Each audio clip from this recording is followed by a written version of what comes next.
everyone, we're back in a different scenery. We are at inside our synagogue in Seattle as Rabbi Tzarot.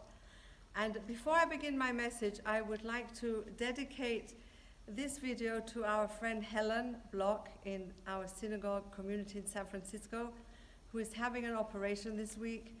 So we wish her refuah shalema. We're thinking about her. Helen, we love you and we hope to see you soon.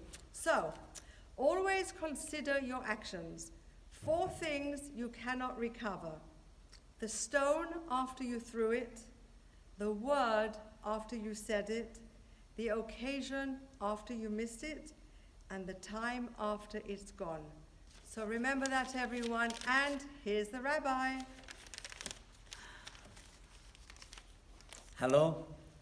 This week, Perashat is the new book.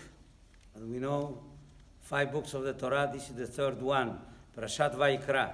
But with Perashat Vayikra, we are going to be reading also another portion of the Torah, which is in Deuteronomy, in Kittzeh, in chapter 25 there, Perashat Zachor et asher asa lecha Amalek b'derech. You have to remember what Amalek tried to do on their way, and they did. And so this is talking about Amalek, the archetype enemy of the people of Israel. And for the first time that they had to go to war after coming from slavery to freedom. And so, as we know, very soon we're going to have Purim. And Purim is in the month of Adar. The month of Adar is very interesting, because the month of Adar is when, the 7th of Adar is when Moshe Rabbeinu, our teacher, he was born and he died at the same time. And the month of Adar is the month that we increase our joy. The first, there is in different years, we celebrate Purim in either in 1 month of Adar or the 2nd, depend. If it is a regular year, we celebrate in Adar, the 14th, we celebrate Purim. But before Purim, the Shabbat before, we read the parasha of Amalek and with the parasha of the week. Usually, in a regular year, the parasha is Tetzaveh. That's always. But when it is a leap year, then we read we celebrate Purim and we read the Shabbat before Purim in the 2nd month of Adar, Adar Sheni. And so usually it's like now that we have a 2nd month of Adar. The parasha that we read again is Zachor, Shabbat Zachor, and Vayikra. And always it comes just in the 3rd book, not the Tetzaveh that was in the 2nd book of the Torah.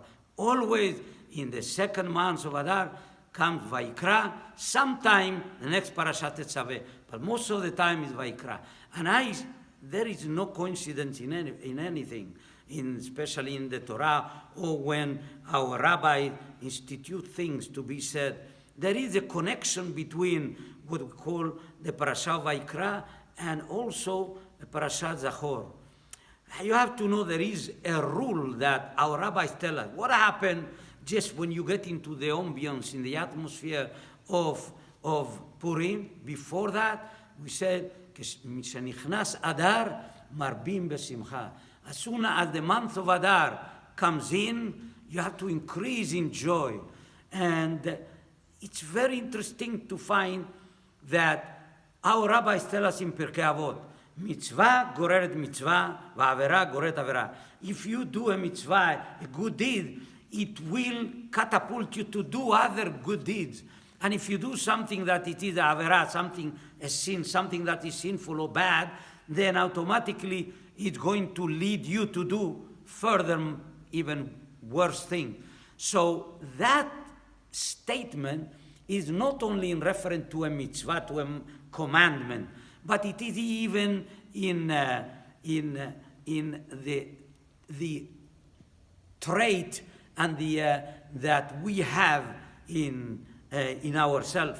we have got good traits. For example, if you get angry because somebody did something wrong, the anger is going to lead you and catapult you to do other things even, either to hate somebody. So therefore, the same thing applies when you do something that it is positive. Positivity leads you to do much more positivity. So our rabbis tell us that on this time of the month of Adar, marbim b'simcha, to increase simcha. What does it mean to increase the joy, to really be joyful? What is simcha? Simcha actually is something that catapults you to have confidence. Because when you are happy, when you are joyful, that means you are full confident. You don't worry about what's coming. That might be something that it is that is going to affect you negatively. You have confidence, and confidence brings you to have trust, and you have trust in God, and you rely on Him, and therefore that's what it means, marbim besimcha.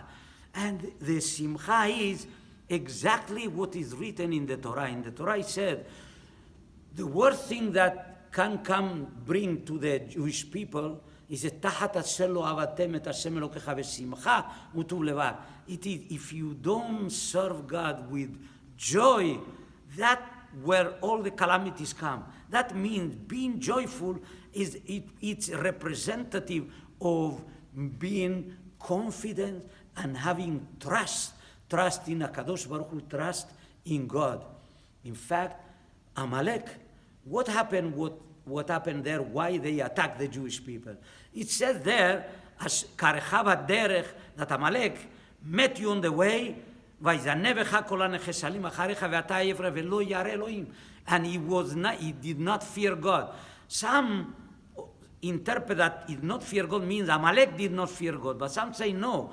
Why did Amalek attack? Because the Jewish people did not fear God. We're not in that status that they were fearing God, because constantly were complaining, and that's why Amalek came. And what happened is that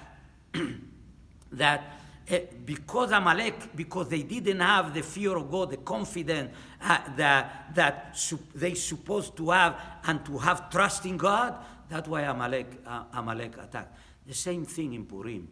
Purim, what prompted Esther to be able to take a leap of faith and go and present herself in front of the king and pray, and at the same time beg for the Jewish people, it was the fact that she was convinced by her uncle Mordechai, and she went, and she was full of confidence and trust in HaKadosh Baruch Hu. That what brought the salvation, which is the opposite of what Amalek, what happened, and the Amalek. And that's why these two parashot are together, Vayikra. Vayikra is the parasha of korbanot, of sacrifices, which means that when you have confidence, you feel you can sacrifice whatever comes because of that confidence and that trust. You don't think about anything else. You sacrifice whatever it is in your mind, and you build that, and that's what the sacrifice is. At the same time, that's what prompted Esther to go, and if need be, to sacrifice herself for the sake of the people of Israel, and God brought salvation because of that. Shabbat Shalom.